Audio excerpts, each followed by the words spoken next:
تو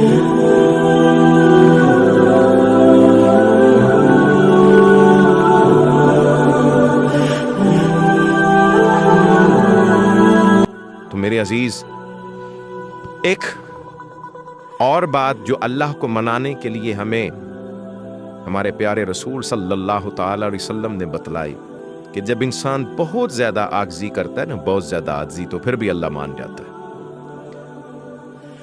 جب وہ اس کے حضور بہت عجز کا اظہار کرتا ہے، بہت زیادہ عجز کا اظہار کرتا ہے، وہ ڈر جاتا ہے اس سے۔ وَلِمَنْ خَافَ مَقَامَ رَبِّهِ جَنَّتَانِ، فرمایا جو میرے سامنے کھڑے ہونے سے ڈرے گا میں اسے 2 جنتیں عطا کروں۔ حضرت بابا فرید الدین مسعود گنج شکر بابا صاحب رحمۃ اللہ علیہ فرماتے ہیں کہ ایک نوجوان تھا، دن کو روزہ رکھتا، رات کو نماز پڑھتا، پر اللہ سے ڈرتا پھر بھی بہت زیادہ تھا، بڑے ڈرتا تھا۔ موت کا وقت آیا تو ماں ہی تھی بس اس کی، تو ماں سے کہنے لگا اماں میری ماں ہے، میرے ساتھ 3 وعدے تو کر۔ اس نے کہا پتر تو بتا، آخری ہجکی لے رہا ہے اور اس غریبنی ماں سے تو وعدہ لے رہا ہے، بتا کیا وعدہ ہے؟ تو عرض کرنے لگا اماں جب میں مر جاؤں نا تو میرے گلے میں رسی ڈال کے تو مجھے گھمانا گھر کے صحن میں، اور لوگوں کو کہنا جو رب کی نافرمانی کرے اس کا یہی حال ہوتا ہے۔ یہ اعلان کرنا جو اللہ کے نافرمان ہوں ان کا یہی اشر کیا جانا چاہیے۔ اور اماں پھر دوسرا وعدہ کر، میرا رات کو جنازہ اٹھایا جائے، میں نہیں چاہتا کہ کسی کے منہ سے یہ لفظ نکل جائیں کہ وہ دیکھو اللہ کا نافرمان جا رہا ہے، رات کو میرا جنازہ اٹھانا۔ اور اماں تیسرا میرے ساتھ وعدہ کر، جب لوگ مجھے دفن کر کے آ جائیں گے تو میری قبر پہ چلی جائے گی۔ عمل میرے پاس کوئی نہیں، پر مجھے لگتا ہے ماں کے قدموں کی برکت سے عرش کا مالک بھی رحم فرمائے گا۔ اماں تو وعدہ کر کہ میرے ساتھ وعدہ کر۔ بابا صاحب رحمۃ اللہ علیہ فرمانے لگے کہ ماں بوڑھی ماں نے وعدہ کر لیا۔ کہا بیٹے ٹھیک ہے، اگر تیری یہی ضد ہے تو میں تیار ہوں۔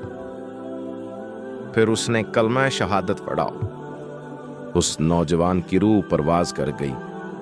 بوڑھی ماں نے رسی منگائی تو وَلِمَنْ خَافَ مَقَامَ رَبِّهِ جَنَّتَانِ، جو ڈر جائے، اس نے تو کہا تھا نا کہ رسی ڈال کے گھمانا اور کہنا یہ اللہ کا نافرمان ہے، اس کا یہی اشر ہونا چاہیے تھا۔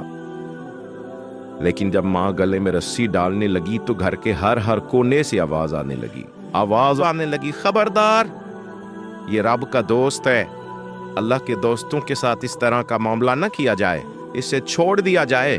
اور کہا تمہیں کچھ بھی اور کرنے کی ضرورت نہیں ہے، یہ تو رب کا دوست ہے اور رب کی بارگاہ میں حاضر ہو گیا۔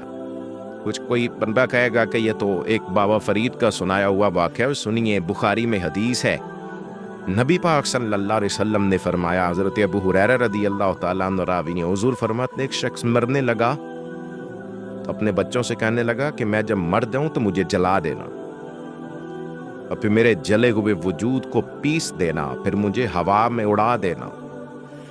پتر مجھے اڑا دینا، مجھے بڑا ڈر لگتا ہے، اگر رب نے مجھ سے حساب پوچھا تو میں قابل نہیں ہوں، اڑا دینا مجھے ہواؤں میں۔